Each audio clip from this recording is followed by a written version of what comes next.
இந்த தொகுதியில நம்முடைய அனைத்து இந்திய அண்ணா திராவிட முன்னேற்ற கழக தலைமையில் அமைக்கப்பட்டுள்ள தேசிய ஜனநாயக கூட்டணியில் அங்க வைக்கின்ற அனைத்து இந்திய அண்ணா திராவிட முன்னேற்ற கழக வெற்றி வேட்பாளர் திரு சேதுபதி அவர்களை அவருக்கு 2 லட்சத்தில் வாக்களித்து வெற்றி பெற செய்கிறேன். நமது சின்னம் போட்டி தலைவர் எம்ஜிஆர் சின்னம், அம்மாவின் சின்னம், ஏழையின் சின்னம், நெசவாளின் சின்னம், விவசாயியின் சின்னம், வெற்றி சின்னம். வாக்களிப்பி ஏற்றலைக்கு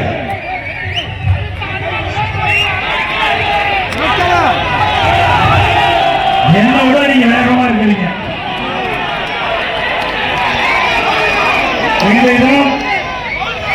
இந்த நாட்டை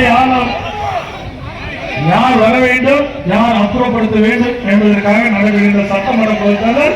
இந்த சட்டமன்ற பொதுத்தேர்தல் மக்களோட ஆட்சி வீட்டுறீங்களா? இன்றைக்கு குடும்ப ஆட்சிக்கு வாரிசு அரசிற்கு முற்றுப்புள்ளி வைக்கின்ற தேர்தல் இந்த சட்டமன்ற தேர்தல். நிறைவேற்றுவீங்களா?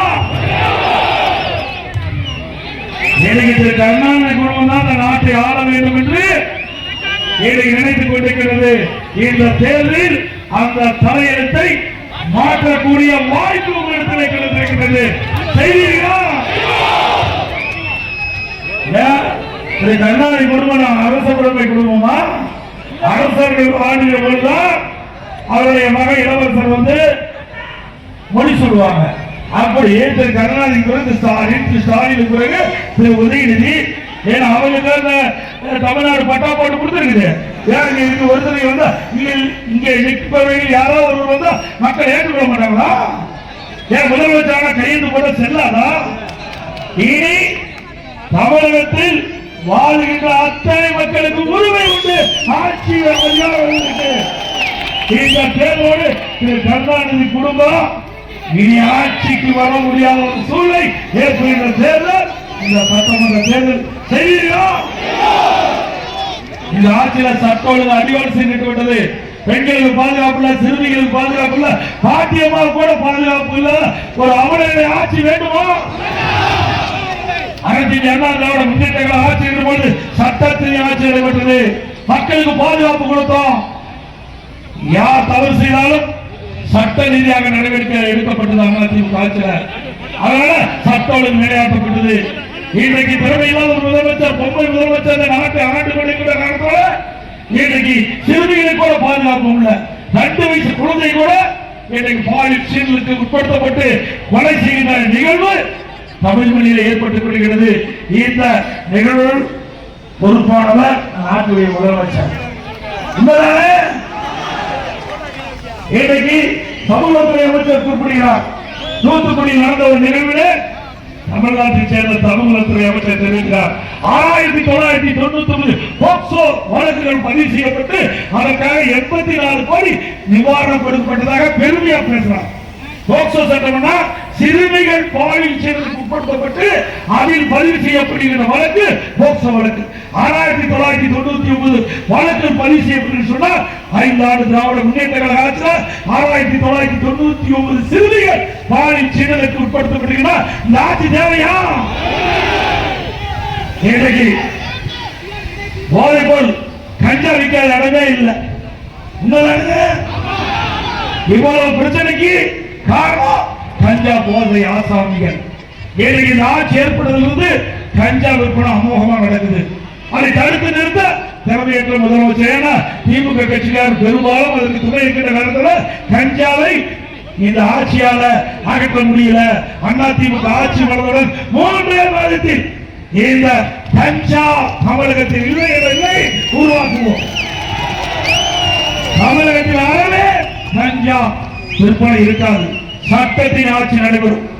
கிட்டத்தட்ட நான் 4 ஆண்டு 2 மாத காலம் ஆட்சி செய்த காலகட்டம் சட்டோடு சிறப்பாக பேணி காக்கப்பட்டது. மக்கள் பாதுகாப்பா இருந்தாங்க, சிறுமிகள் பாதுகாப்பா இருந்தாங்க, பெண்கள் பாதுகாப்பா இருந்தாங்க. ஒட்டுமொத்த நாட்டு மக்களும் பாதுகாப்பாக இருந்த ஆட்சி அதிமுக ஆட்சி. அதிமுக ஆட்சி ஒரு பொற்கால ஆட்சி என்று மக்களால் பாராட்டப்படுகிற ஆட்சி அதிமுக ஆட்சி. இன்றைக்கு இந்த ஆட்சி எப்பொழுது போகும் என்று மக்கள் எண்ணிக்கொண்டிருக்கிற நிலையிலே தேர்தல் வருகிறது. இந்த தேர்தலில் உங்களுடைய மகத்தான ஆதரவை எங்களுக்கு தாருங்கள் என்று எல்லோரும் வேண்டி கேட்டுக் கொள்கிறேன். நாடு முன்னேற்ற ஆட்சி விலைவாசி விண்ணை முற்றுகிற அளவுக்கு உயர்ந்து போய்விட்டது. நாட்டு மக்கள் கடுமையாக பாதிக்கப்படுகிறார்கள். அண்ணா திமுக ஆட்சியில வீட்டுல அரிசி விலைக்கும் திமுக ஆட்சியில விற்கிற அரிசி விலைக்கு நீங்க எண்ணி பார்க்க வேண்டும். ஒரு கிலோவுக்கு 30 ரூபாய் உயர்ந்து விட்டது இந்த திமுக ஆட்சியில. எண்ணெய் ஒரு கிலோவுக்கு 60 ரூபாய் உயர்ந்து விட்டது. பருப்பு ஒரு கிலோ 70 வரைக்கும் உயர்ந்து போய்விட்டது. இப்படி வெண்ணெய் முட்டுகிற அளவுக்கு விலை உயர்வு. இப்படிப்பட்ட ஆட்சி தேவைகளா? அதோட மின் கட்டணம் 52% உயர்த்திட்டாங்க. ஆண்டுக்கு 5% உயர்வு. 3 ஆண்டுல 15% உயர்ந்து போச்சு. இப்போ அதிமுக ஆட்சி இருந்ததை காட்டிலும் இப்பொழுது திராவிட முன்னேற்ற கழக ஆட்சியில் 67% மின் கட்டணம் உயர்வு. இன்னைக்கு கடைக்கு 6 மணிலிருந்து 9 மணிக்கு டபுள் சார்ஜ் 2 மணி கட்டணம் வசூல் பண்றாங்க. அதே போல நகராட்சி மாநகராட்சி பேரூராட்சியில வீட்டு வரி 100% உயர்த்தப்பட்டு விட்டது. ஆண்டுக்கு 5% வீட்டு வரி உயர்வு. கடவரி 105% உயர்வு. ஆண்டுக்கு 6% உயர்வு. குப்பைக்கு வரி போட்ட ஒரே அரசாங்கம் திமுக அரசாங்கம். அதை கூட விட்டு வைக்கல. குடிநீருக்கு வரி உயர்வு. எப்படி மக்கள் மீது மிகப்பெரிய வரி சுமையை சுமத்திய அரசாங்கம் திமுக அரசாங்கம் இந்த நேரத்தில் சுட்டிக்காட்டி இந்த விலைவாசி பெறுவதற்கு இந்த வரிகள் குறைப்பதற்கு ஒரு நாள் ஆட்சி தமிழகத்திலே மலர நீங்கள் அத்தனை துணை இருக்க வேண்டும் என்று இருவருக்கும் கேட்டுக்கிறேன். இன்றைக்கு தானியம் பேசுறாங்க. எப்பொழுது பார்த்தாலும் தமிழ்நாடு தான் இந்தியாவுக்கு முதல் மாதிரி மாநிலம். எதுல கடன் வாங்கலாம் முதல் மாதிரி 5 லட்சம் கோடி கடன் வாங்கிட்டார். 5 லட்சம் கோடிங்க இங்க வந்திருக்கிற மக்கள் நாமெல்லாம் கடன்காரர்கள் ஆகிட்டு 5 லட்சம் கோடி நாம தாங்க கட்டணும். இந்த கூட்டத்துக்கு வரணும், பார்க்கணும், நான் பேசுறேன், நீங்க கேட்டுட்டு போன்னு நினைக்காதீங்க. நாம தான் கட்டணும் இந்த கடனை. வேற யாரு கட்ட போறா? சாரி வாங்கின கடனை நாம கடன் திருப்பி செலுத்துகின்ற சூழ்நிலை உருவாக்கி தந்த அரசாங்கம் தேவையா? தமிழகத்தில் 73 ஆண்டு காலம் பல்வேறு கட்சிகள் இந்த நாட்டை ஆண்டிருக்கிறாங்க. தமிழ்நாட்டை 2022 வரை அதிமுக ஆட்சி வரை கடனுடைய அளவு 4,85,000 கோடி. 2021 2026 வரை 5 லட்சம் கோடி கடன் வாங்கி இந்தியாவிலே கடன் வாங்குகிற முதல் மாநிலம் என்ற பெருமை ஸ்டாலின் தமிழ்நாட்டுக்கு கொடுத்திருக்காங்க. அதான் திமுக சாதனை. வேற என்ன சாதனை செஞ்சீங்க? 2020-21 தமிழ்நாடு அரசுக்கு வந்த வருவாயோட அதிமுக ஆட்சியில் இருந்த வருவாயோட 2024-25 திமுக ஆட்சியில் 1,36,000 கோடி கூடுதல் வருவாய் வருகிறது. ஒரு பக்கம் கூடுதல் வருவாய், ஒரு பக்கம் கடன். புதிய திட்டம் எதுவும் இல்லை. இந்த பணம் எல்லாம் எங்க போச்சு? போற இடத்துக்கு போயிட்டு எங்க போச்சு உங்களுக்கு எல்லாம் தெரியும். நீ புரிஞ்சுட்டா சரி. இப்படி நாட்டு மக்களை வாட்டி வதைக்கின்ற அரசு தொடர வேண்டுங்களா? இன்னைக்கு அதிமுக ஆட்சியில பல்வேறு அறிவிப்புகள் நாங்கள் வெளியிட்டிருக்கிறோம். அதிமுக ஆட்சி வந்த உடனே உங்களுக்கு நன்றாக தெரியும்.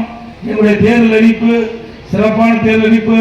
வரி உயர்வு, விலைவாசி உயர்வு, இதனால் மக்கள் படுகிற துன்பத்திலிருந்து விடுவிக்க வேண்டும் என்ற அடிப்படையில் எல்லா குடும்பத்தினருக்கும் 10,000 ரூபாய் உதவித்தொகை வழங்கப்படும்.